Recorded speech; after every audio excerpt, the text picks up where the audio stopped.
Good morning, dear students. Today,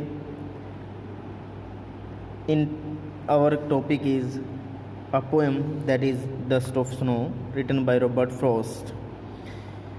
It is a very interesting and smallest poem that Robert Frost written in his life. So, let's start. Dust of snow यानी बर्फ़ के कण। Dust meaning धूल होता है, लेकिन यहाँ पर जो इसका मीनिंग क्या हो रहेगा, कण रहेगा।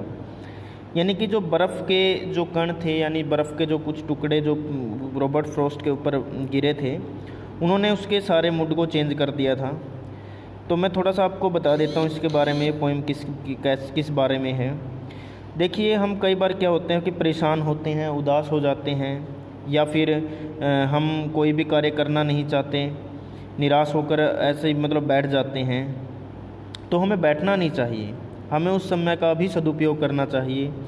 हमें इसको सकारात्मक तरीके से सोचकर आगे बढ़ना चाहिए। तो जैसे रॉबर्ट फ्रॉस्ट थे, एक दिन क्या हुआ कि वो वृक्ष के धतूरे के पेड़ के नीचे बैठे हुए थे। धतूरे का पेड़ एक जहरीला पौधा होता है, और उस पर क्या होते हैं, सफ़ेद जो फूल होते हैं वो लगे होते हैं, और उसमें से एक सफ़ेद वाइट एक पदार्थ निकलता है जो हमारी जान ले सकता है। तो उसको इंग्लिश में हेमलॉक ट्री कहते हैं। वो एक दिन बैठे हुए थे और सोच रहे थे कि मेरी लाइफ में ही परेशानियाँ क्यों हैं।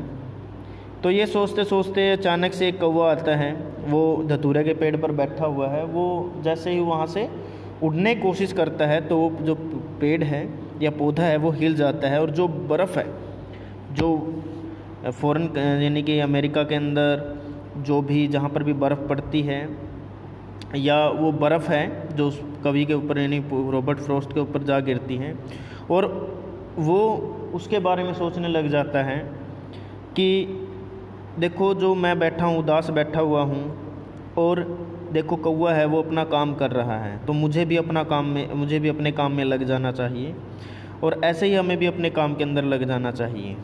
तो लेट्स स्टार्ट, हम पढ़ना स्टार्ट करते हैं।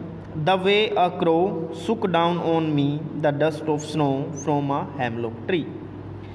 यानी कि एक दिन क्या होता है कि जो कवि है वो बैठा हुआ होता है, और एक कौवा आता है।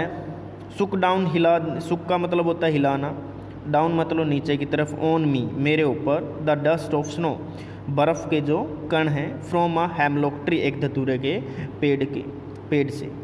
यानी कि एक कौवे ने धतूरे के पेड़ से मेरे ऊपर बर्फ़ के कुछ कणों को गिराया। उससे क्या हुआ, has given my heart a change of mood, और मेरा जो हृदय है उसका जो मूड है, यानी कि जो आप कह सकते हो इसको कि मेरा जो स्वभाव है, या मेरा जो उस समय जो मेरा मन था, उदास बैठा हुआ था, वो बदल गया। And saved some part of a day I had rude.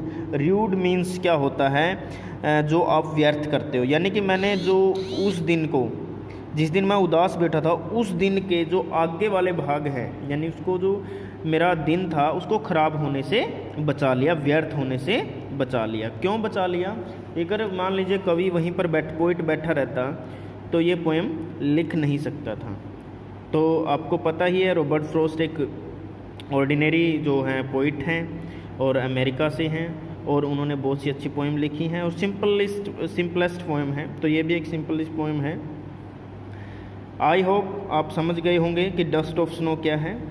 Dust of snow it is a movement that changes the poet's mood is called dust of snow.